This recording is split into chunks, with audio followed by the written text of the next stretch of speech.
వయసుతో వసంతమాడి వరించెలే సరాలతో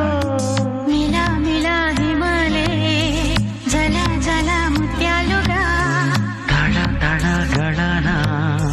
తటిల్లత హారాలుగా చేతులు తాకిన కొండలకి చలనము వచ్చెనులే ముందుకు సాగిన ముచ్చటలో మూవను పలికెనులే ఒక స్వర్గం తల వంచి